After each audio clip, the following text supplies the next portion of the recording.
اسے گھوڑے سے گرایا جا رہا ہے۔ اے عاشور کے سورج، تو نے صبح سے غروب تک کیا کیا دیکھا؟ تو نے دیکھا کہ حسین قاسم کا پامال لاشا لا رہے ہیں۔ تو نے دیکھا کہ اون و محمد کے ننھے لاشے میرے مولا گنج شہیدہ میں لا کے رکھ رہے ہیں۔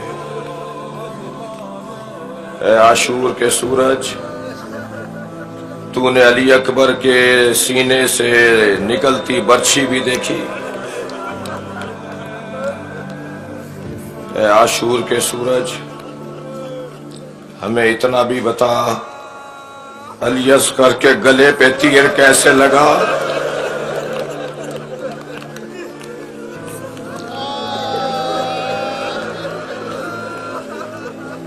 آج روز عاشورہ ہے، میں اپنے عزیز ماتمیوں سے گزارش کروں گا مجھے مصائب کا بیان ایک منزل تک لے جانے دیجیے، اس میں آپ کا سب کا برابر کا ثواب ہے۔ مگر آج رونے والوں ذرا خیال رہے کہ کہیں برابر سے ایک دکھیا ماں کی آواز، جس زہرا نے اپنے بچوں کو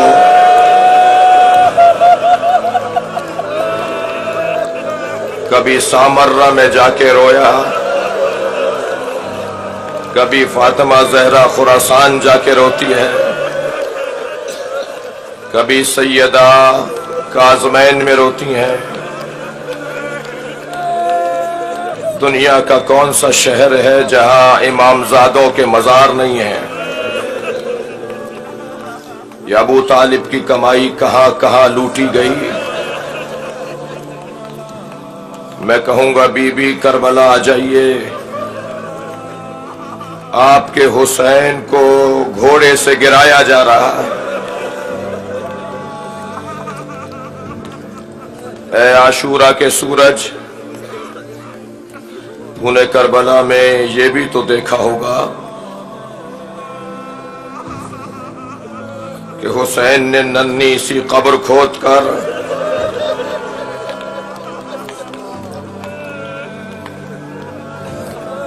اس 6 ماہے کا لاشا، سخت منزل ہے کہ جب میرے مولا نے گرم ریت ڈالنا شروع کی، مقتل کا بیان ہے پیروں کی طرف سے ریت ڈالنا شروع کی۔ جب علی اکبر کے چہرے کے قریب آئے، حسین نے منہ موڑ لیا۔ اے میرے علی اصغر، تجھے پانی نہ پلا سکا، کربلا کی گرم ریت مبارک ہو، اجرکم اللہ۔ اے عاشورہ کے سورج، تو نے کیسے دیکھا کہ زینب کے سر سے چادر اتر رہی ہے؟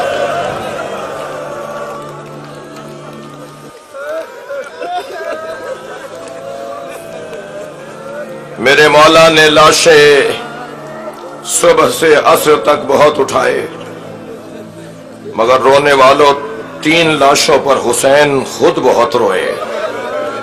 ملائیے امام کی آواز میں اپنی آواز، میں کہتا ہوں ابھی آواز کم ہے، ملائیے آواز۔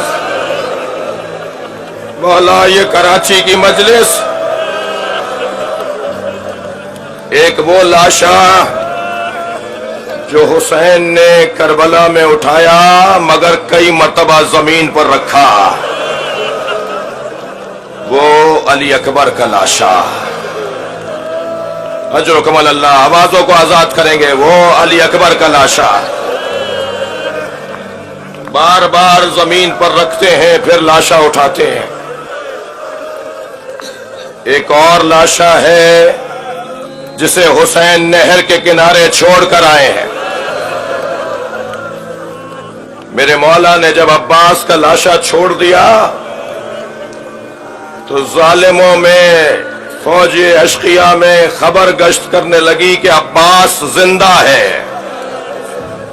سنیں گے سینکڑوں تلوار بردار، جیسے جناب سکینہ کی قبر چھوٹی سی ہے نا، ایسے حضرت عباس کی قبر بھی اصلی قبر چھوٹی ہے. میرے مولا سجاد نے گٹھڑی میں لپیٹ کے دفنایا ہے یہ لاشا. اجرکم اللہ. سینکڑوں تلوار بردار بدن اطہر پر اتنی تلواریں مار رہے تھے کہ جوڑ جوڑ علیحدہ ہو گیا. یہ دوسرا لاشا ہے جس پہ حسین بہت روئے. عزادارو ایک لاشا کربلا میں اور ہے، آپ سن رہے ہیں. لاشا چھوٹا بہت تھا مگر حسین سے اٹھتا نہیں تھا. کبھی آگے جاتے تھے انا للہ، کبھی حسین الٹے پیر واپس آتے تھے. درے خیمہ سے پردہ ہٹا، علی اصغر کے لاشے پہ ابا کا دامن ڈالا ہوا تھا. کیا دیکھا؟ سکینہ کھڑی دیکھ رہی ہے. میری بیوی نے دیکھا کہ بھیا کے ہاتھ پیروں میں حرکت نہیں ہے. میرا بھائی پانی پی کے سو گیا. دور سے آواز دے کر کہا بابا میں بھی پیاسی ہوں، بابا مجھے بھی پانی پلا لائیے. میرے مولا کیا جواب دے؟ جیسے ہی سکینہ کی آواز سنی کہ بابا سے بات کر رہی ہیں، رباب دوڑتی ہوئی در خیمہ پر پہنچی. رباب آگے بڑھ رہی ہیں، حسین پیچھے ہٹ رہے ہیں. اس کیفیت میں امام نے سوال کیا رباب بتاؤ میں کون ہوں؟ اللہ نے حسین کی مظلومیت. آگے بڑھتے ہوئے رباب نے کہا آپ میرے امام ہیں، آپ میرے مولا ہیں. جب حسین نے یہ جملے سنے ابا کا دامن ہٹا دیا. خون میں لت پت بچہ ماں نے دیکھا. عرب کا دستور یہ تھا کہ اگر دودھ پیتا ہوا اونٹنی کا بچہ کوئی خریدنے آتا تھا تو بیچنے والا کہتا تھا یہ ابھی دودھ پیتا ہے اسے نہر نہ کرنا. عرب کا دستور تھا، یہ نہر نہیں کرتے تھے دودھ پیتے بچے کو. جب جناب رباب نے گلے میں تیر لگا دیکھا تو ننھے ننھے لبوں پہ لب رکھ دیے، آواز دی یا بنیا مثلو کا ینہر، آواز آزاد کیجئے. اجر و کمال اللہ. اب کربلا میں حسین ہے اور بس. آئے رخصت آخر کے لیے میرے مولا. بیویوں سے کیسے رخصت لی اس کا بیان مشکل ہے. زلجنا کے قریب پہنچے، حسین کو عباس یاد آئے. میرا بھائی ہمیشہ مجھے گھوڑے پر بٹھانے آگے بڑھتا تھا، آج حسین غریب ہو گیا.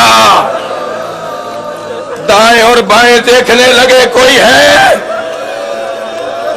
درے خیمہ سے بہن دوڑی، ابھی زینب زندہ ہے. اپنے بھائی کو گھوڑے پر بٹھایا. اجر و کمال اللہ، اجر و کمال اللہ.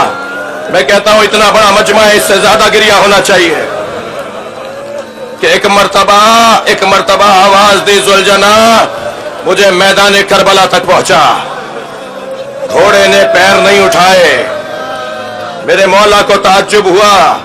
فرمایا زلجنا اب سے پہلے تو نے میرے حکم سے سرتابی نہیں کی. پیر اٹھا مجھے کربلا پہنچا. گھوڑے نے پیر نہیں اٹھائے. ایک مرتبہ گردن جھکا کے اشارہ کیا. سینے پر سین سونے والی سکینہ گھوڑے کے پیر پکڑے بیٹھی ہے. اے میرے بابا کے گھوڑے، میرے بابا کو نہ لے جا. میرے مولا